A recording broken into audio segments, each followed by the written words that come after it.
Hi students, இந்த video என்ன பார்க்க போகிறோம்னா, நம்ம மேட்ரிக்ஸ்னு கேள்விப்பட்டிருப்போம். அதாவது அணிகளை பற்றி கேள்விப்பட்டிருப்போம், மேட்ரிக்ஸ்னு.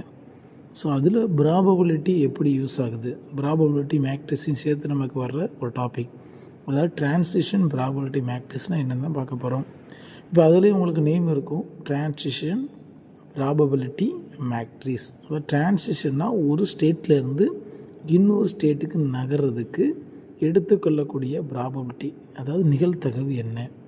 ஸோ அதை ஒரு மேட்ரிக்ஸ் ஃபார்மில் ரோ வைஸாக காலம் வைஸாக நாங்கள் அரேஞ்ச் பண்ணியிருப்போம். அதுதான் டிரான்சிஷன் ப்ராபபிலிட்டி மேட்ரிக்ஸ்மாங்க. ஃபார் எக்ஸாம்பிள், இப்போ 3x3 மேட்ரிக்ஸ், 2x2, n×n, அது எது எப்படினாலும் இருக்கலாம். மேட்ரிக்ஸ் ஜென்ரல் ஃபார்ம் பார்த்திங்கன்னா அது n×n வரைக்கும் போகும்.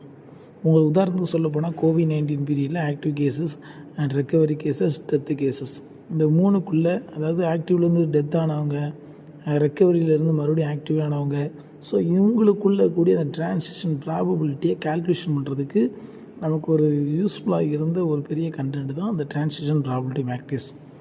இதுக்கு சில ப்ராப்பர்ட்டிஸ் உண்டு. என்ன அப்படின்னா, அதுதான் உங்களுக்கு ஸ்லோவாக ஸ்லைடில் இருக்குது. Each row of the matrix sums 1. ஓகேவா? அந்த ரோவை பூரா ஆட் பண்ணால் நமக்கு 1 வரணும். கண்டிஷனாக தான். இப்போ 3x3 மேட்ரிக்ஸ்னால் ஃபஸ்ட் ரோவில் இருக்கிற 3 எலமெண்ட்டை நம்ம ஆட் பண்ணால் 1 வரணும். உங்களுக்கு அது கிளியராக புரியும். உங்களுக்கு நான் ஸ்லைடில் கொடுத்துருக்குறேன். ஸோ அதே போல் இந்த நான் நெகட்டிவ், இந்த மேட்ரிக்ஸ் எல்லாம் எப்படி இருக்கணும்னா நான் நெகட்டிவாக இருக்கணும். ஆனால் ப்ராபபிலிட்டி கேனாட் பி நெகட்டிவ். என்றைக்குமே ப்ராபபிலிட்டி நெகட்டிவில் வராது. 0 to 1 தான் டோட்டல் ப்ராபபிலிட்டி வேல்யூ இருக்கும். ஸோ இதுக்குள்ளே ப்ராபபிலிட்டி வேல்யூ அப்படி தான் இருக்கும். அடுத்து பார்த்திங்கன்னா, இந்த size of the matrix depend on the numbers state in the system meaning modelled. ஓகேவா? ஒவ்வொரு ரோ வைஸ் கால வைஸ் இருக்குது எல்லாமே ஸ்டேட்டை மென்ஷன் பண்ணும். ஸோ ஒரு ஸ்டேட்லேருந்து இன்னொரு ஸ்டேட்டுக்கு நகரக்கூடிய அந்த மதிப்புகளை தான் நம்ம சொல்லுவோம் ப்ராபபிலிட்டி சொல்லுவோம்.